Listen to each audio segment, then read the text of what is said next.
Bismillahirrahmanirrahim. Alhamdulillah Rabbil Alamin.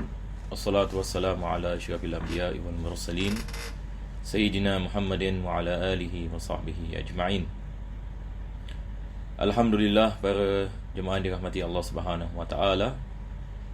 Pertama dan utama sekali kita memanjatkan kesyukuran kita kepada Allah dapat kita meneruskan pengajian kitab Fathul Qarib, dan kita berdoa mudah-mudahan Allah menjadikan pengajian ini sebab pengampunan bagi segala dosa, dan Allah mengkabulkan segala hajat, dan menyelamatkan kita daripada segala bala dan bencana, daripada segala wabak dan bala, dan Allah memberikan kepada kita husnul khatimah dan mengumpulkan kita bersama Nabi Muhammad sallallahu alaihi wasallam pada hari kiamat nanti. Amin ya rabbal alamin.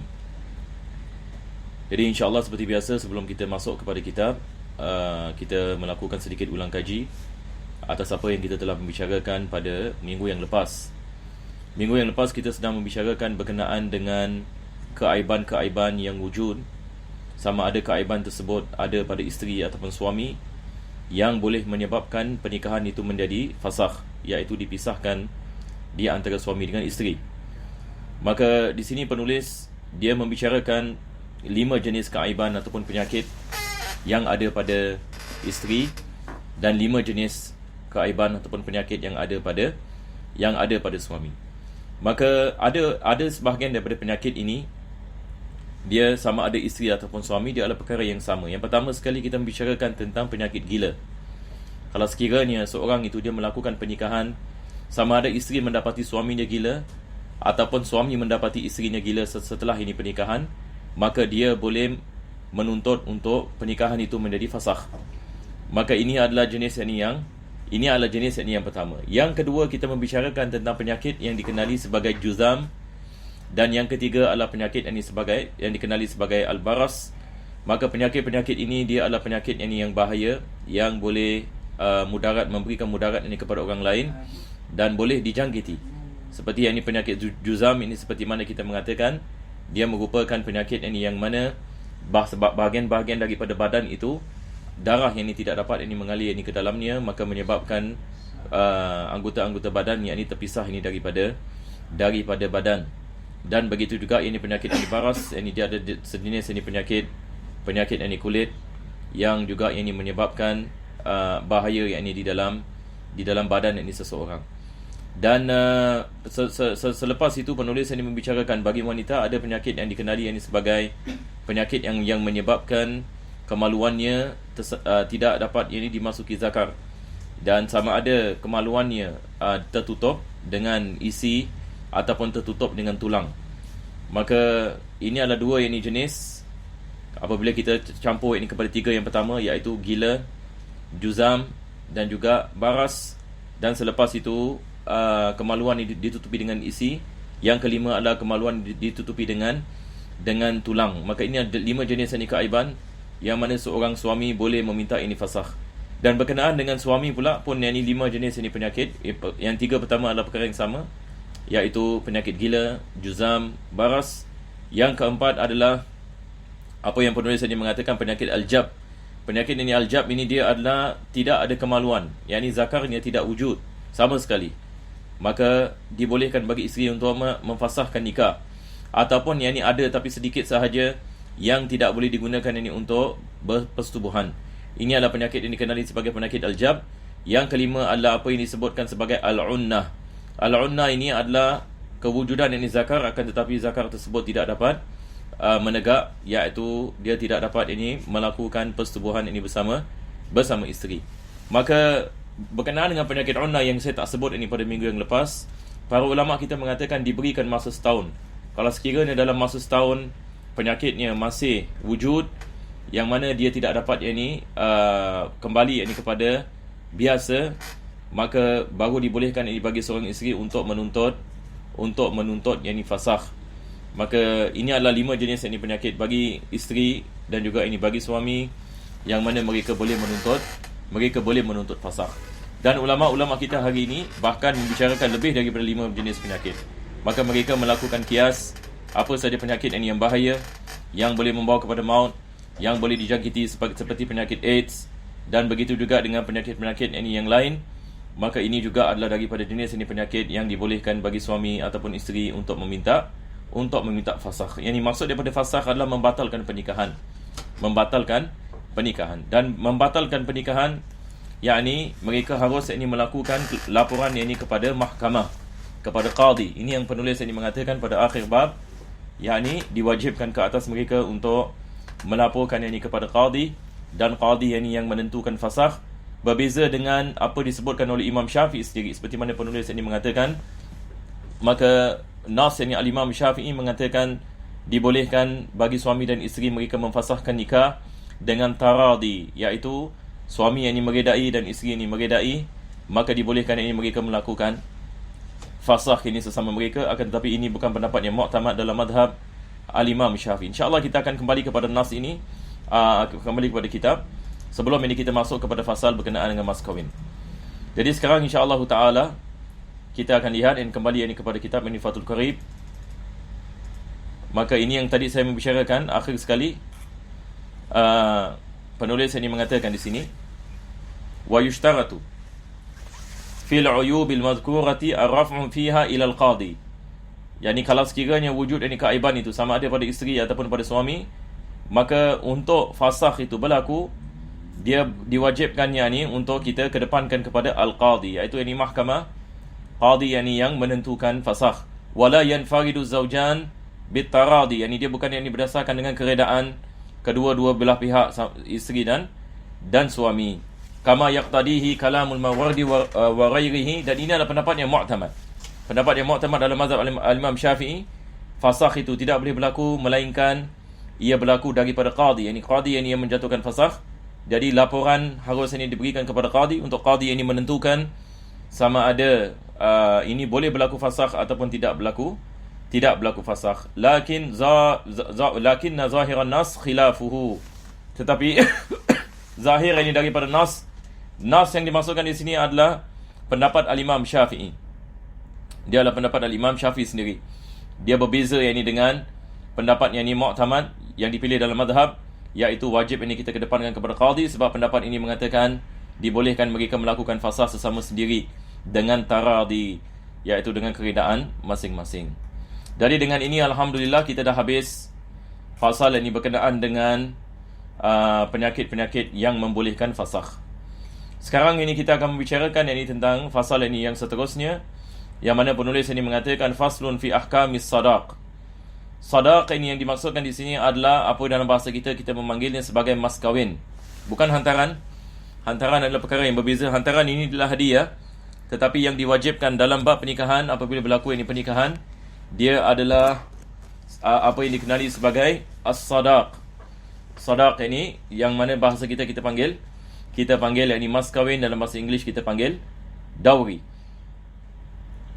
Maka penulis mengatakan wa huwa bi fathis sad afsah, yang lebih fasih kita mengatakan as-sadaq.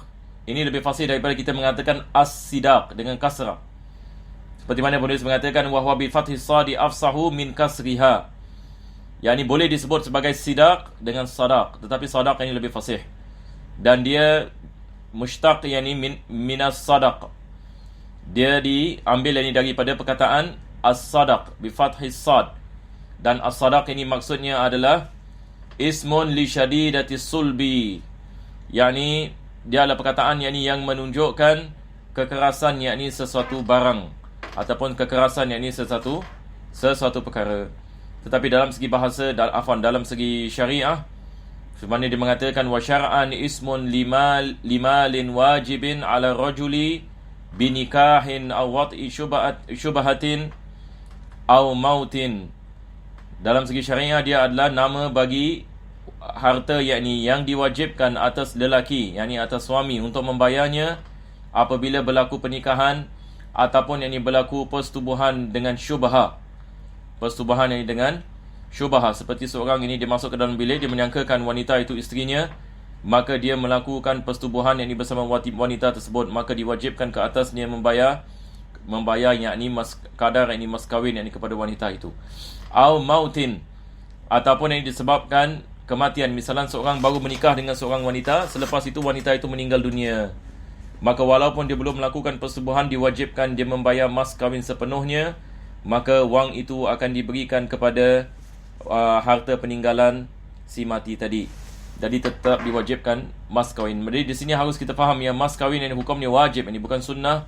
Dia adalah wajib, akan tetapi dia bukan daripada rukun nikah. Ada orang ini keliru dekat sini, dia mengatakan mas kahwin bukan daripada rukun nikah, maka tidak diwajibkan kita memberikan mas kahwin. Ini adalah salah faham. Kita membezakan antara rukun nikah dengan perkara yang diwajibkan. Mas kahwin dia bukan daripada rukun nikah. Maksudnya kalau sekiranya seseorang itu dia melakukan pernikahan, akad nikah, dan dia tidak sebut mas kahwin, sah pernikahannya. Akan tetapi tetap diwajibkan ke atasnya untuk membayar mas kahwin. Ini akan disebutkan ini oleh penulis, nanti. Yakni bagaimana kalau sekiranya dia tidak sebut mas kahwin dalam akad, bagaimana mas kahwin itu diwajibkan ke atasnya. Nanti insyaAllah kita akan membicarakan. Tapi ini adalah definisi ini bagi as-sadaq. Ismun limalin wajibin ala rajuli binikahin aw wati syubhatin aw mautin. Jadi ada 3 perkara, sama ada dengan pernikahan ataupun dengan persetubuhan syubhah. Seperti tadi saya mengatakan, dia menyangkakan isterinya dia melakukan persetubuhan, tetapi ternyata itu bukan isterinya, itu adalah wanita lain. Ataupun dengan kematian, salah seorang daripada suami ataupun isteri meninggal dunia. Kalau suami meninggal dunia, diambil daripada harta peninggalan suami sebagai mas kahwin. Kalau isteri yang meninggal dunia, maka diwajibkan bagi suami untuk membayar mas kahwin, dan duit itu diberikan kepada ahli waris, ini si isteri. Selepas itu beliau mengatakan wa yustahabbu tasmiyatul mahri fi aqdin nikah. Disunatkan kita menyebut mas kahwin dalam akad nikah. Disunatkan, dan ini yang biasa kita mengamalkan. Ini di negeri kita misalan, jarang kita dengar satu orang melakukan akad pernikahan yang tak sebut mas kahwin. Yang biasanya dalam akad ini kita mengatakan, wali mengatakan misalan, aku nikahkan kau kepada anak aku fulana binti fulan dengan mas kahwin sekian-sekian. Maka suami lelaki ini mengatakan, aku terima nikahnya fulana binti fulan dengan mas kahwin yang tersebut. Maka ini kita mengatakan sah pernikahan. Ini biasanya kita sebut ini mas kahwin. Hukumnya ini sebut mas kahwin dalam akad, dia adalah sunnah, tidak diwajibkan. Dan bila kita mengatakan tidak diwajibkan, maksudnya kalau dia tidak sebut ini mas kahwin dalam akad pernikahan itu tetap sah, akan tetapi diwajibkan dia tetap ini bayar mas kahwin, nanti akan disebut. Dan selepas itu beliau mengatakan walau fi nikahi abdi sayyid amatahu. Walaupun ini dalam pernikahan hamba yang ini mau menikah. Yakni seorang tuan yang ini misalan, yakni hamba ni mau menikah, yakni seorang wanita hamba misalan. Maka tetap ini disunatkan, yakni dia menyebut mas kahwin. Disunatkan ini baginya untuk dia menyebut mas kahwin. Wa yakfi tasmiyatu ayyi syai'in kan. Dan cukup ini mas kahwin itu kita menyebutkan apa sahaja yakni yang ada harga. Sesuatu yakni yang ada harga, walaupun harga tersebut adalah harga yakni yang murah. Ini ada hadis Nabi sallallahu alaihi wasallam yang mana Nabi mengatakan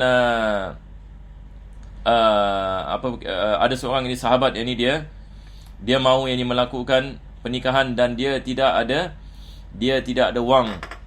Jadi selepas itu Nabi SAW menanyakan kepadanya, apa yang kau ada sebagai mas kahwin? Dia mengatakan tidak ada apa-apa. Akhirnya yakni dia memberikan alas kasutnya, yakni maksudnya seliparnya, yakni yang dipakai yakni sebagai mas kahwin. Maka Nabi SAW menanyakan kepada wanita Ansariyah yang mau mengkahwininya, adakah engkau meredai ini sebagai mas kahwinnya?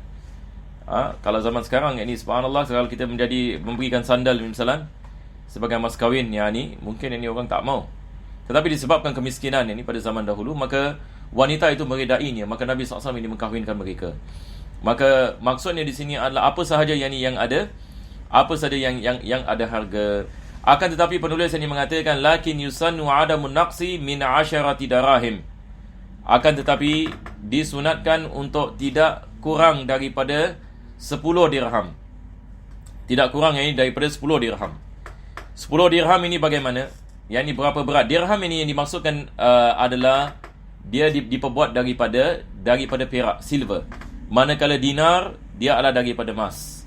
Maka 1 dirham dia adalah 2.8 gram. 1 dirham dia adalah 2.8 gram perak. Jadi kalau 10 dirham dia adalah 28 gram. Jadi para jemaah yang mengikuti pengajian ini, kalau antum mahu mengetahui duit Singapura misalan berapa banyak 10 dirham, jadi kita boleh lihat misalan ini kita boleh buat kajian sendiri. Sekarang hari ini di pasaran di Singapura, 1 gram perak silver ya, 1 gram silver berapa dolar Singapura. Jadi kalau sekiranya 1 dirham dia adalah 2.8 gram. Jadi kita kali 2.8. Kalau 10 dirham dia adalah 28 gram. Jadi kita boleh dapat tahu misalan 1 gram berapa dolar Singapura hari ini. Lepas itu kita kali 10. Maka di sini penulis yang ini dia mengatakan tidak yang ini disunatkan mas kahwin itu dia lebih kurang yang ini daripada 10 yakni dirham. Lebih kurang yang ini daripada 10 dirham. Dan penulis ini mengatakan ada sebab ini kenapa dia mengatakan yakni 10 dirham. Sebab ada khilaf ini dengan dalam mazhab ini al-Imam Abu Hanifah. Yakni dalam mazhab al-Imam Abu Hanifah tidak sah mas kahwin kalau sekiranya ia kurang daripada 10 dirham. Yakni dalam mazhab ini Abu Hanifah, mazhab Hanafi, mereka mengatakan tidak dibolehkan yakni bagi seorang mas kahwinnya yakni lebih kurang yakni daripada 10 dirham. Sebab ini mereka mengatakan 10 dirham ini dia adalah had yakni bagi pencurian. Yakni kalau sekiranya seseorang itu yakni dia mencuri yakni sesuatu, maka dalam mazhab Abu Hanifah mereka mengatakan yang paling minimum yakni adalah 10 dirham. Maka mereka menganggap ini ada harga. Sesuatu yang ada harga apabila yakni ia sampai yakni kepada 10 dirham. Jadi mereka mengatakan tidak sah mas kahwin kalau sekiranya ia kurang daripada 10 dirham. Itu sebab di sini penulis mengatakan disunatkan dia tidak kurang daripada 10 dirham supaya kita khuruj minal khilaf. Kita ada kaedah yang mengatakan al-khuruj minal khilaf mustahab. Yakni kita keluar daripada khilaf, itu adalah perkara yakni yang apa kita mengatakan yang lebih baik. Nah, dan selepas itu ini beliau mengatakan wa'adamu ziyadati ala khamsi mi'ati dirham khalisatan. Jadi jangan ia kurang daripada 10 dirham dan jangan dia terlalu mahal. Terlalu mahal ini yang dimaksudkan adalah seperti mana dia mengatakan di sini lebih ini daripada 500 dirham. 500 dirham. Jadi kita boleh cek ini kalau zaman sekarang ini dolar kita ini kalau 500 dirham, kalau 1 dirham dia adalah 2.8 gram, maka kita kali 500. Jadi daripada itu yang ni kita akan mendapatkan dolar Singapura. Tadi saya tak sempat nak calculate ya. Jadi jemaah bolehlah calculate sendiri. Boleh kita lihat sebab sekarang pun kita lihat di pasaran harga perak ini kadang-kadang naik, kadang-kadang turun. Jadi tidak disunatkan yakni kita lebih ni daripada yakni 500 yakni dirham. Sebabnya adalah seperti mana disebutkan oleh Al-Imam Al-Bajuri, yakni dia mengatakan sebab itu adalah sadaq yang bagi isteri-isteri Nabi sallallahu alaihi wasallam. Maka ia tidak lebih yakni daripada 500 yakni dirham. Maka disunatkan kita jangan melebihkan lebih daripada itu. Dan selepas itu penulis ini mengatakan khalisatan, 500 dirham khalisah. Maksud khalisah di sini adalah tidak ada percampuran di dalamnya. Dia adalah perak yang tulen. Perak yang tulen, bukan perak yang dicampur dengan logam yang lain. Wa asy'ara qawluhu yustahab, dan penulis ini mengatakan yakni sahibul matan yakni Abu Syuja' apabila dia mengatakan yustahab ini disunatkan, dia mengatakan bijawazi ikhla'in nikah anil mahri.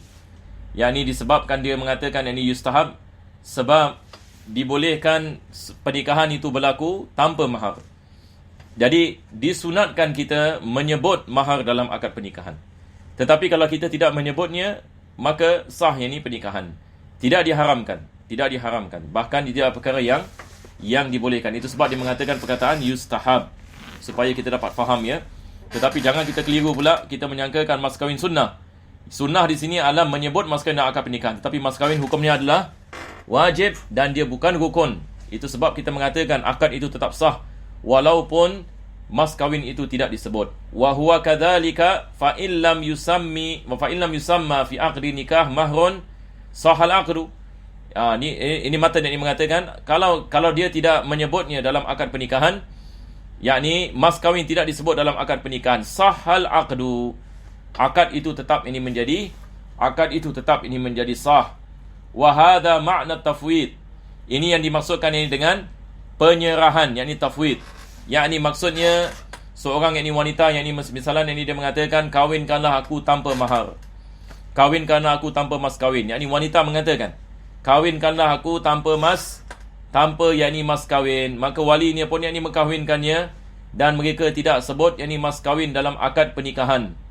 Mereka tidak sebut dalam akad pernikahan, sah pernikahan. Ini yang penulis yang mengatakan.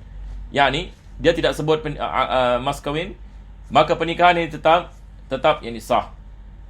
Wa yasduru taratan min az-zawjatil balighati rasyidah ka qawliha li waliyah, seperti yakni seorang wanita yang sudah baligh dan sudah yakni berakal, rasyidah, yakni bukan safiha, bukan yakni seorang yang cacat ini akalnya.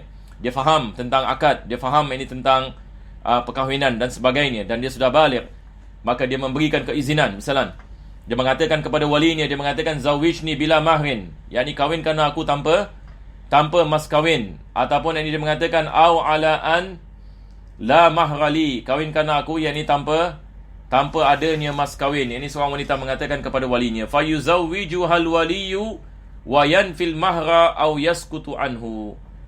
Maka walinya pun mengkahwinkan anak perempuan ini ataupun wanita ini yang tidak mahu yakni mas kawin. Tetapi zaman sekarang wallahu alam, yakni jarang yang ini berlaku. Seorang yang ini wanita mengatakan kawinkan aku tanpa mas kawin. Ini adalah perkara yang jarang-jarang berlaku, sebab hampir ke semua ini perkahwinan kita ini di Singapura, kita tidak pernah dengar satu orang ini tidak menyebutkan mas kawin yang ini dalam ini akad ini pernikahan. Sebab kita bukan nak cakap mas kawin yang ini hantaran juga ini. Kadang-kadang yang ini boleh menjadi yang ini kepada had wajib oleh sebahagian yang ini orang, walaupun yang ini hantaran ini dia tidak wajib, yang ini dia adalah perkara hukumnya ini seperti hadiah. Fa yuzawwiju hal waliyu wa yanfil mahra wa yaskutu anhu, ataupun yang ini wali tidak sebutnya dalam akad pernikahan. Jadi ini keadaannya, dia tidak menyebutnya dalam akad. Wa kadza law qala sayyidul amati li syakhsin zawwajtuka amati, yakni seorang tuan bagi seorang hamba perempuan mengatakan kepada seorang lelaki, mengatakan aku kahwinkan kau dengan hamba perempuanku. Aku kahwinkan kau ini dengan hamba perempuanku. Maka di sini ini tidak disebutkan mas kawin. Wa nafal mahra au sakata, yakni dia tidak sebut ataupun yakni dia menafikan yakni kadar ini mas kawin, dia tidak menyebutnya sama sekali.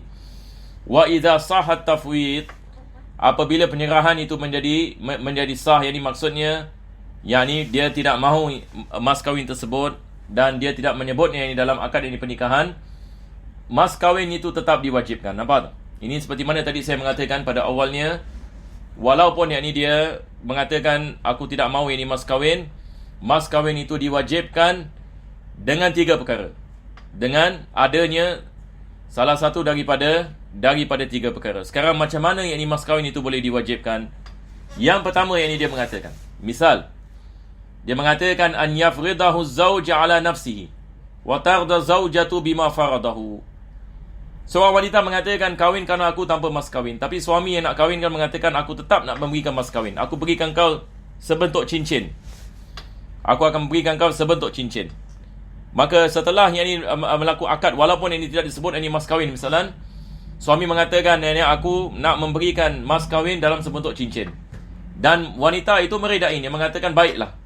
Maka sekarang yang ini sudah menjadi wajib ini atas suami untuk memberikan sebentuk cincin itu kepada wanita itu, sebab yang ini dia telah mewajibkan ke atas dirinya dengan yang ini dia menghadkan sesuatu yang ini sebagai yang ini mas kawin. Maka ini adalah perkara yang pertama, dan ini seperti mana kita mengatakan dia adalah misal kalau sekiranya seorang wanita mengatakan kawinkan aku tanpa mas kawin ini tetap ini diwajibkan kalau sekiranya suami menentukannya bagi dirinya, maka diredai ini oleh sang isteri, maka ia menjadi wajib ini ke atasnya. Yang kedua, penulis ini dia mengatakan au yafridahul hakim ala zauj. Yang kedua adalah hakim yang menentukan. Hakim yang menentukan. Wa yakunul mafrudu alaihi mahral misl. Yani hakim mewajibkan mas kahwin. Bagaimana ini hakim mewajibkan mas kahwin? Macam mana kita nak tahu berapa banyak dia kena bayar ini sebagai mas kahwin? Wanita ini mengatakan aku tidak mau ini mas kahwin. Dia tidak menyebut dalam akad pernikahan. Maka hakim mewajibkan ini atas suami ini untuk membayar mas kahwin. Tapi sekarang masalahnya kita tak tahu berapa banyak ini mas kahwin. Yang pertama kita mengatakan suami menentukan. Sekarang bagaimana sekarang ini kita nak tahu ini harga mas kahwin? Hakim yang menentukan. Bagaimana hakim menentukan? Dia balik kepada mahar misal. Yang dimasukkan dengan mahar misal adalah mas kahwin yang biasa dibayar oleh ahli keluarga si wanita ataupun si isteri yang berkahwin, seperti makciknya ataupun adik-adik perempuan yang misalnya mereka berkahwin, berapa banyak mas kahwin mereka. Misalnya ni $80, $100, $200, $250. Jadi kita balik ini kepada kadar itu. Ini adalah dimasukkan dengan mahar misal. Wa yushtaratu ilmul qadi biqadrihi, dan disyaratkan qadi ini mengetahui tentang kadarnya. Qadi ini mengetahui tentang kadar yakni mahar misal. Maka diwajibkan nanti atas suami ini untuk membayar kadar tersebut. Amma rida zawjaini bima yafriduhu fala yushtarat. Tapi kalau sekiranya kedua-dua suami isteri meredai, suami mengatakan aku akan berikan kau sebentuk cincin, isteri mengatakan aku setuju, tidak ada masalah. Sebentuk cincin itu seperti mana kita mengatakan tadi, menjadi mas kahwin. Tetapi kalau sekiranya suami mengatakan aku akan memberikan kau sebentuk cincin, isteri pula sekarang mengatakan aku tak mau ini, aku mau lebih misalan, maka sekarang baru hakim ini mewajibkan ke atasnya. Apabila hakim ini mewajibkan ke atasnya, maka dia balik kepada mahar misal. Dia balik ini kepada kebiasaan seorang wanita ataupun ahli keluarganya apabila mereka berkahwin, berapa banyak mas kahwin mereka. Maka hakim melakukan isytihad, qadi melakukan isytihad, mengatakan $200 misalan, diwajibkan atas suami ini untuk membayarnya. Maka disyaratkan qadi yang mengetahui perkara tersebut dan meletakkan kadarnya. Yang ketiga, au yadkhulu ay az-zawj biha. Yang ni sekarang ni isteri mengatakan aku tidak mau mas kahwin, tapi selepas pernikahan tidak disebutkan mas kahwin dan sebagainya, selepas itu berlaku persetubuhan. Persetubuhan. Apabila berlaku persetubuhan, maka sekarang ini diwajibkan atas suami untuk membayar yakni mas kahwin. Ay az-zawja al-mufawwidha qabla fardin min az-zawji awil hakim. Yakni sebelum suami menentukan mas kahwin, sebelum hakim menentukan mas kahwin, dia sudah melakukan persetubuhan misalnya. Dia berkahwin dan dia tak sebutkan mas kahwin. Selepas itu yakni dia melakukan persetubuhan. Maka berlakunya persetubuhan mewajibkan mas kahwin. Walaupun dia belum lagi menentukan mas kahwin, walaupun hakim ini belum lagi menentukan mas kahwin. Jadi berapa banyak mas kahwin yang diwajibkan ke atas suami sekarang? Perkara yang sama kita mengatakan diwajibkan dibalik kepada mahar misal. Ini yang penulis ini mengatakan fayajibu laha mahrul misli binafsid dukhul. Diwajibkan atas suami ini untuk bayar kepada isteri mahar misal, seperti mana kita mengatakan tadi. Wa yu'tabaru hadzal mahru bihalil aqdi fil asah. Dan mas kahwin ini diambil ini iktibar pada masa yakni akad. Pada waktu akad nikah, berapa kadar mahar misil pada ketika itu. Berapa kadar mahar misal pada ketika itu. Sebab ini mahar misal boleh berlaku perbezaan di antara satu masa dengan masa yang lain. Maka kita mengambil iktibar bila dia melakukan pernikahan. Pada masa itu berapa mahar misalnya. Ini yang penulis ini mengatakan di sini fil asah. Dan istilah ini fil asah seperti mana saya mengatakan dalam mazhab Imam Syafi'i. Sebelum ini saya sebut ini apa yang dimasukkan dengan asah, dia adalah sesuatu yang khilaf ini di antara ashab Syafi'i. Ashab Syafi'i adalah ulama-ulama yang datang selepas wafatnya al-Imam Syafi'i. Mereka tidak jumpa kepada al-Imam Syafi'i, maka mereka mengambil nukilan daripada mazhab al-Imam Syafi'i, daripada orang-orang yang menjumpa al-Imam Syafi'i dan juga generasi yang datang selepas mereka. Maka mereka dikenali sebagai ashab Syafi'i dan mereka berbeza antara satu dengan yang lain berkenaan dengan perkara ini. Dan pendapat yang dipilih yang mu'tamad adalah pendapat yang asah, yang mana kita balik ini kepada masa yang ini dia melakukan yang ini akad. Jadi kita kena lihat bila yang ini dia melakukan akad yang ini tersebut. Taib. Jadi sekarang insya-Allah yang ini kita akan teruskan.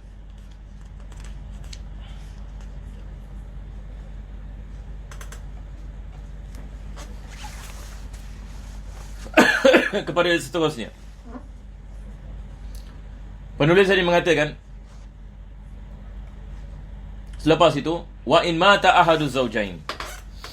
Kalau sekiranya salah seorang daripada suami ataupun isteri meninggal dunia qabla fardin wa wata'in, sebelum ini dapat ditentukan mas kahwin. Salah seorang daripada suami ataupun isteri meninggal dunia, suami meninggal dunia ataupun isteri meninggal dunia, dan belum lagi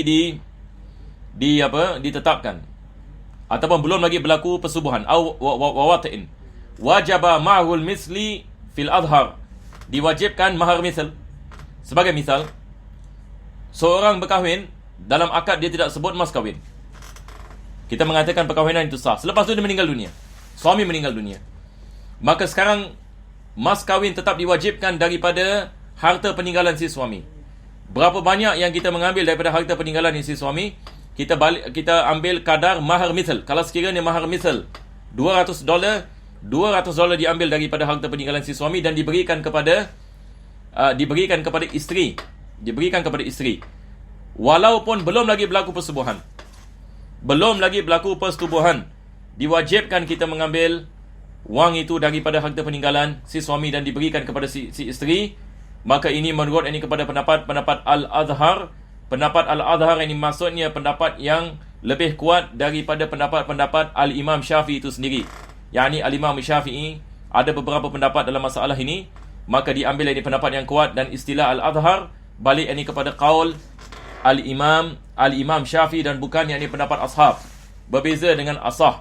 Jadi kalau orang menanyakan kepada kita apa bezanya di antara asah dengan azhar, asah ini dia adalah khilaf di antara ashab Syafi'i, dan pendapat yang diterima, yang dalilnya yang paling kuat, yang menjadi mu'tabar dalam mazhab, itu yang dikirakan sebagai al-asah. Manakala al-azhar dia adalah khilaf ini di antara pendapat al-Imam Syafi'i. Wal muradu bil mahril misl. Selepas itu penulis ini dia menerangkan apakah yang dimaksudkan dengan mahar misl. Maka dia mengatakan qadru ma yurabu bihi fi misliha adatan. Dia adalah kadar yang mana kebiasaan yakni wanita ini, berapa yakni mas kahwin ini orang ini seperti ini misalan dalam masyarakat itu, balik ini kepada adat ini masyarakat, kedudukan ini wanita ini dan ahli keluarga ni misalan berapakah ini mas kahwin mereka yakni kadarnya. Maka ini yang dimaksudkan ini dengan yakni mas kahwin. Maka kebiasaannya kita balik ini kepada adik-adik perempuannya, makcik-makciknya, ahli keluarganya yang mereka berkahwin, berapa banyak ini mas kahwin yang mereka bayar, yang mereka menerima. Maka ini kita balik kepada kadar tersebut. Selepas itu ini beliau mengatakan walaisa li aqalli sadaqi haddun muayyan. Yakni dia bagi kadar yang minimum bagi mas kahwin, dia tidak ada kadar yakni yang tertentu. Kita dalam mazhab Imam Syafi'i, kita tidak meletakkan kadar yang ini paling minimum, yang penting yang ini dia ada harga. Berbeza dengan mazhab Hanafi seperti mana kita mengatakan berkenaan dengan 10 dirham tadi. Dalam mazhab Imam Syafi'i kita tidak ada kadar ini yang minimum, dan juga kita tidak ada kadar yang maksimum. Wala li aktsarihi haddun muayyanun fil kasrah. Tetapi ada dhabit baginya, yakni ada kayu ukuran ini baginya. Penulis ini mengatakan balid dhabitu fi dhalika anna kulla shay'in sahha ja'luhu thamanan min 'ainin aw manfa'atin sahha ja'luhu sadaqan. Ini dia. Ini adalah dia punya dhabit ataupun dia punya definisi berkenaan dengan kadar mas kahwin. Dia adalah apa saja yang diboleh jadikan sebagai harga. Yakni maksudnya apa saja benda yang ada harga dalam jual beli. Misalan pen ini, kalau saya mengatakan misalan pen ini ada harga ke tidak ada harga. Yakni misalan saya boleh jual pen ini yang $1, ada harga. Dia boleh dijadikan ini sebagai harga, dan ini adalah ain. yakni barang yakni yang satu barangan yakni yang tersendiri. Dan kita ada lagi satu yang dikenali sebagai manfaah. Manfaah, ada harga bagi manfaah. Manfaah ini seperti apa? Seperti kita sewa rumah misalan. Kita sewa rumah. Rumah ini bukan milik kita, tetapi kita menggunakan manfaatnya. Kita menggunakan manfaatnya. Seperti mana di Singapura misalan kita sewa rumah, satu bulan ini kita bayar $1,000. Jadi manfaat ini bagi rumah ini dia adalah $1,000. Jadi kita bukan membeli ainnya, rumah itu, tetapi kita mengambil manfaat ini daripada rumah tersebut. Maka ini juga boleh dijadikan ini sebagai mas kahwin. Yakni penyewaan rumah boleh dijadikan ini sebagai mas kahwin sebab dia ada harga. Walaupun rumah itu kita tidak memilikinya, akan tetapi kita memiliki manfaatnya. Nampak tak? Bila kita sewa sesuatu, kita memiliki ini manfaatnya, dan manfaat itu sendiri ada harga baginya. Maka ia boleh dijadikan sebagai mas kahwin. Jadi sama ada mas kahwin itu dalam bentuk ain, dalam bentuk barangan, ataupun dalam bentuk yakni manfaat. Kenapa? Sebab apa saja yang boleh dijadikan sebagai harga, dia boleh jadikan ini sebagai mas kahwin. Maka inilah kaedah yang disebutkan oleh penulis. Jadi ini adalah penting. Mungkin kita boleh underline kalau mereka ada kitab. Wa sabaqa anna al-mustahabba 'adamu naqsi min 'asharati darahima wa 'adamu ziyadati ala 500 dirham. Dan seperti mana yang telah lepas penulis mengatakan, yang disunatkan adalah jangan kita kurang daripada 10 dirham, dan juga jangan kita lebih daripada 500 dirham. Ini seperti mana yang ini kita membicarakan sebelum ini yang tadi pada awal tadi kita membicarakan tentang perkara ini. Dan selepas itu penulis mengatakan wa yajuzu an yatazawwajaha ala manfaatin ma'lumah, dibolehkan bagi seorang lelaki berkahwin dengan seorang wanita dengan mas kahwin manfaah. Manfaah seperti mana saya mengatakan, dia berbeza dengan ain. Dia adalah yakni manfaat yang dibagi barangan yang ada harga, ka ta'limihal Quran, seperti orang yang mengajar Al-Quranul Karim. Sebab ada sahabat Nabi SAW sangat miskin sekali, dia tidak memiliki apa-apa.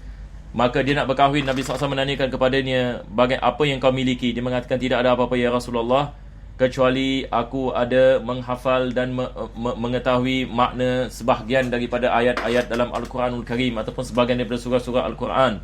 Maka Nabi SAW mengkahwinkannya dengan menggunakan mas kahwin. Dia sebagai mengajarkan Al-Quran yang telah dipelajari olehnya ataupun telah dihafal olehnya kepada isterinya. Maka ini adalah misal bagi manfaat.